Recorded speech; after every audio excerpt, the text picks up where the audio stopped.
오늘 우리에게 주시는 하나님의 말씀은 누가복음 22장 12절 말씀입니다.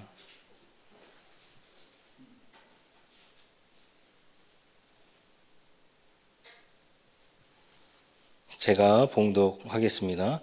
그리하면 그가 자리를 마련한 큰 다락방을 보이리니 거기서 준비하라 하시니. 아멘. 우리 평화의 인사 나누겠습니다. 옆 사람과 함께 주님의 평화를 빕니다.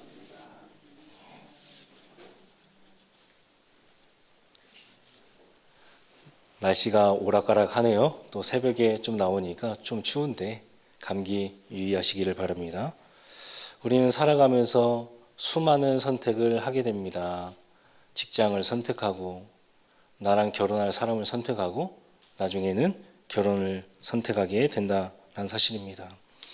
이렇게 선택을 잘 해야 되는 이유는 나의 인생이 과거의 선택으로 말미암아 현재까지 영향을 주게 된다는 사실입니다. 선택이라는 것은 참 재미나게도 한 가지를 선택하면 한 가지를 버려야 되는 것이 선택입니다. 남편, 아내를 선택했다고 한다면 다른 여자, 남자는 선택할 수가 없는 것이 바로 선택의 기로에 서 있는 사람에 대한 생각이 아닐까라는 마음이 들어가게 됩니다. 특별히 믿는 사람들에게는 하나님의 인도하심이 있기 때문에 과거에 내가 왜 이런 선택을 했을까 그런 후회는 없으시기를 바랍니다. 다 하나님께서 여러분들에게 좋은 길로, 최고의 길로 인도해 주셨다라는 믿음만 남아야 된다라는 것이죠.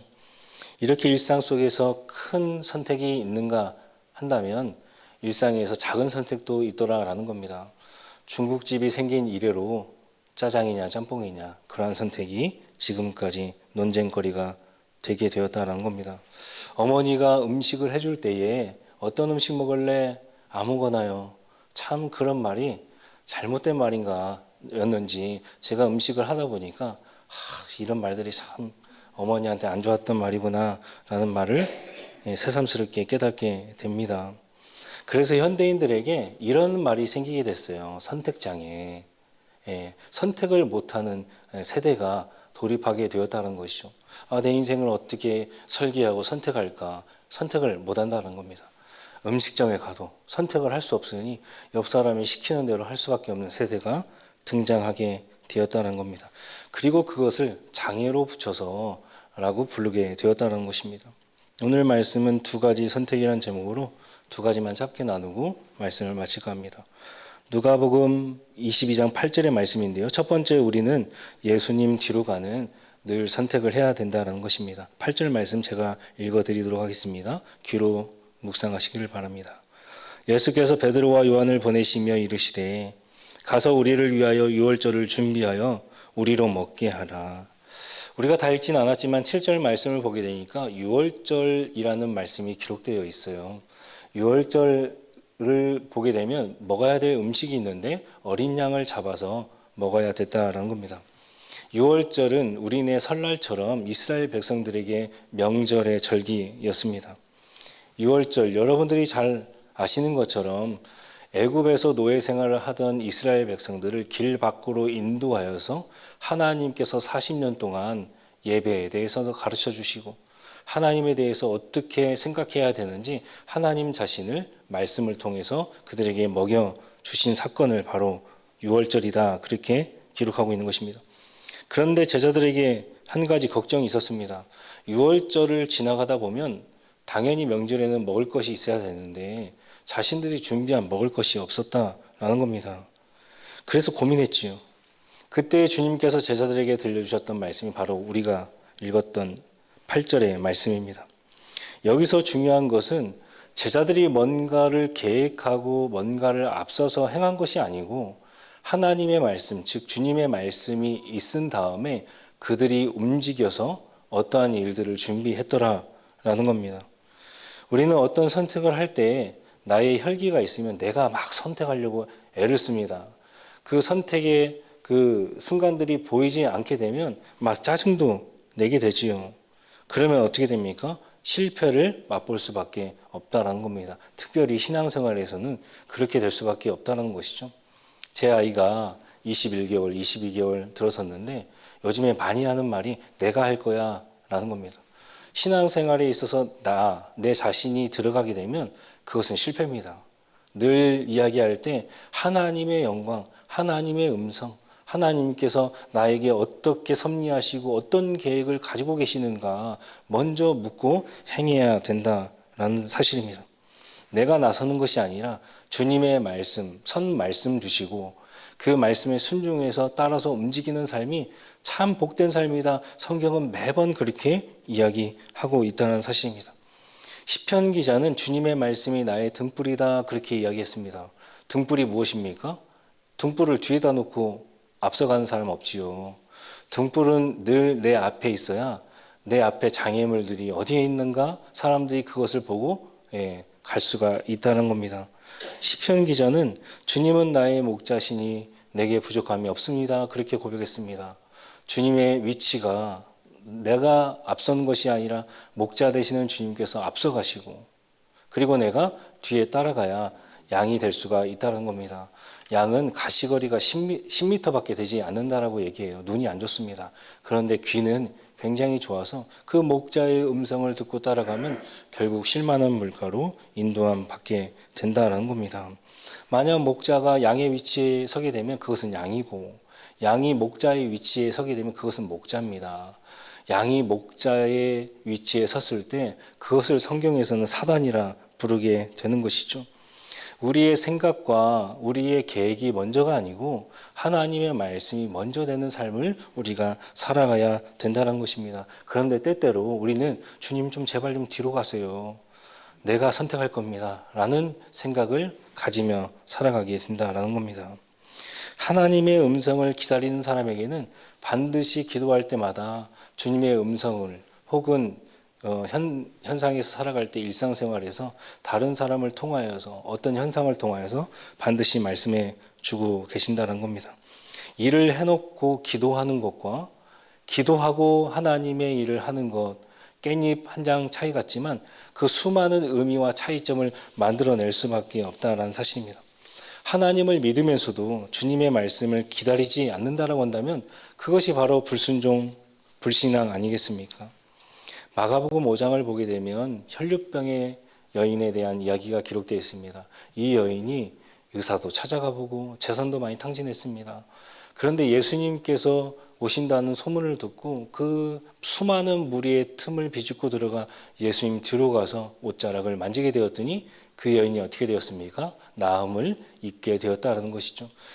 성경에서는 그가 예수님 뒤로 가서 옷자락을 만졌다 그렇게 말하고 있습니다. 양의 위치로 갔을 때에 그가 비로소 자신의 병을 고침받게 되었다라는 것입니다.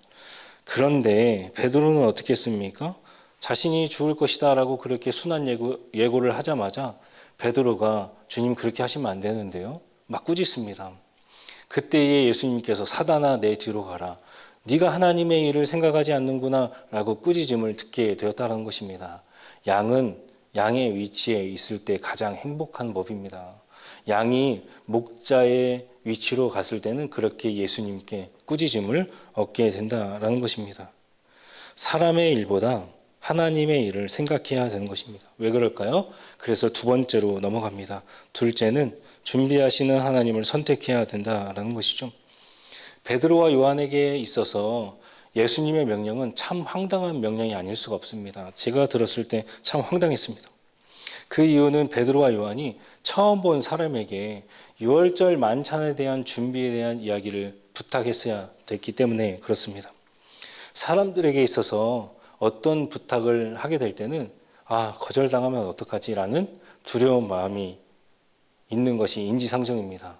특별히 처음 보는 사람에게 길 가는 것을 물어보는 것도 아니고 유월절 만찬에 대한 준비에 대한 이야기를 해야 되는데 얼마나 많은 두려움이 있었겠습니까? 그러나 그 사람들이 두려움이 있다 손 하더라도 하나님의 말씀에 순종하여서 자신의 생각과 말과 행동을 옮기게 되었다는 겁니다. 하나님 말씀에 순종하면 하나님의 역사를 볼 수가 있는 것이죠. 하나님 말씀에 순종하면 우리가 생각하지 못했던 일들을 하나님께서 행하시고 그러한 모습들을 봤을 때 우리의 인생이 얼마나 즐겁겠습니까? 유월절 준비를 베드로와 요한이 했던 것처럼 보이지 않는 손, 그 하나님의 섭리, 계획들을 우리는 볼 수가 있다는 사실입니다. 그래서 7절에서 14절을 보게 되면 가장 많이 등장하는 단어가 준비라는 단어가 기록되어 있다는 겁니다. 왜 이렇게 준비라는 단어가 많이 기록되어 있을까요? 하나님께서는 우리의 쓸 것을 다 아시고 기도하면 그것들을 다 예비하시고 준비하셔서 우리에게 부자인 아버지가 다 우리에게 주신다라는 사실입니다. 12절의 말씀 제가 다시 한번 읽어드리도록 하겠습니다. 그리하면 그가 자리를 마련한 큰 다락방을 보이리니 거기서 준비하라 하시니 그가 마련한 자리 큰 다락방이 보이리니 이처럼 주님의 말씀에 순종하게 되면 다 주님께서는 미래를 아시고 어떻게 해야 될 것인지 다 우리에게 알려주신다는 사실입니다. 창세기 22장을 보게 되면 하나님께서 아브라함을 시험하여서 그 아들 독자 사랑스러운 내 아들 모리아 산에서 바치라 그렇게 명령하고 있습니다. 아브라함과 이삭이 함께 모리아 산으로 올라가는데 이삭이 묻지요. 불도 있고 다른 것도 다 준비되어 있는데 하나님께 드릴 어린 양은 어디 있습니까? 그때 아브라함이 대답합니다. 하나님이 다 준비해 주실 거야 라고 해서 여호와 이레 하나님으로 우리는 생각합니다. 이삭은 아버지 아브라함의 말씀에 순종했습니다. 아브라함은 어떻게 했습니까? 하나님 말씀에 그것이 나의 이성과 나의 상황에 맞지 않는다 하더라도 그 말씀을 들었을 때 순종하며 나아가게 됐습니다. 결국은 어떻게 했습니까? 이삭도 죽이지 않고 하나님께서 마련하신 그 순 양을 가지고 하나님께 예배를 드리게 되었다는 사실입니다. 하나님 말씀에 순종하면 다 준비된 것들이 있는데 때때로 우리는 먼저 내가 나서야 된다라는 마음을 갖게 된다는 사실입니다. 아브라함은 믿었습니다. 시험뿐만 아니라 믿은 다음에는 어떻게 됩니까? 하나님께서 준비해 주신 것들을 우리가 받아 누릴 수가 있게 된다는 사실입니다. 하나님은 우리에게 필요한 모든 것을 아십니다. 그리고 그 모든 것을 준비해 주시는 하나님이시다라는 사실입니다. 그 준비한 것을 찾아 먹지 못하는 이유가 무엇입니까? 기도하지 않았고 하나님 말씀에 순종하지 않았기 때문에 그 준비한 것들을 우리가 받아 누릴 수가 없게 된다는 사실입니다. 말씀을 맺습니다.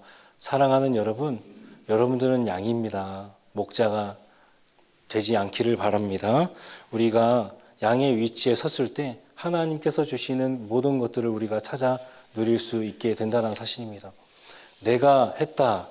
그러한 말들이 없기를 바랍니다. 사단은 항상 하나님의 영광을 가로채려는 것이 있습니다. 우리는 그래서 늘 양의 위치에서 하나님 나는 무익한 종이었습니다 라는 고백이 있어야 됩니다. 다 일을 내가 해놓고 마지막에 가서도 이것이 하나님께서 나에게 주신 은혜요 감사다. 나는 뒤로 빠져야 되는 그런 하나님의 은혜가 있어야 된다는 사실입니다. 여러분들이 양의 위치에서 목자를 따라갈 때 그리하면 하나님께서 현세에서 많은 것들을 누리게 하여 주신다는 사실입니다. 오늘 여러분들의 하루가 여호와 이레의 하나님을 가득히 경험하는 오늘 하루가 될 수 있도록 주님의 이름으로 간절히 소망합니다. 기도하겠습니다.